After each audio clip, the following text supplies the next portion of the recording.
বুয়েটের ছাত্র আবরার ফাহাদ হত্যা মামলায় ২০ জনের মৃত্যুদণ্ড ও ৫ জনের যাবজ্জীবন কারাদণ্ড বহাল রেখে রায় দিয়েছেন হাইকোর্ট। দুপুরে বিচারপতি এ.কে.এম. আসাদুজ্জামান ও বিচারপতি সৈয়দ এনায়েত হোসেনের সমন্বয়ে গঠিত হাইকোর্ট বেঞ্চ এ রায় দেন।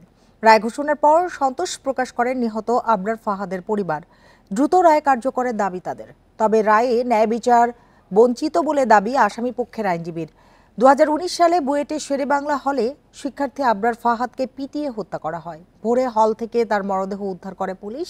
এ ঘটনায় আবরারের বাবা চকবাজার থানায় হত্যা মামলা করেন।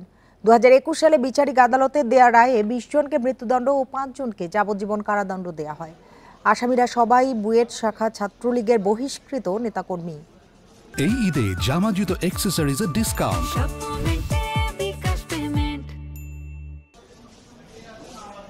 হঠাৎ করে জানতে পারতেছি একজনকে পালিয়ে চলে গেছে। ইভেন সে হচ্ছে এমন একজন যে হচ্ছে তাকে রুমে ডেকে নিয়ে গেছে এবং মারার সময় যে উপস্থিত ছিল এমন একজন হচ্ছে সেখান থেকে পালিয়ে চলে গেছে। হাইকোর্টে যে রায় দিতেছে এটা আমরা আপাতত সন্তুষ্ট, কিন্তু আমরা চাই যাতে দ্রুত এই রায়টা কার্যকর হয়, সেই জন্য এটা ব্যবস্থা করা হয়। আবরার ফাহাদ তার জীবন দিয়ে এরকম অসংখ্য অগণিত আবরার ফাহাদের জীবন রক্ষা করে গেছে। আবরার ফাহাদের মৃত্যুর মধ্য দিয়ে বাংলাদেশের ছাত্র সমাজ, মেধাবী ছাত্র একটা নতুন জীবন পেয়েছে।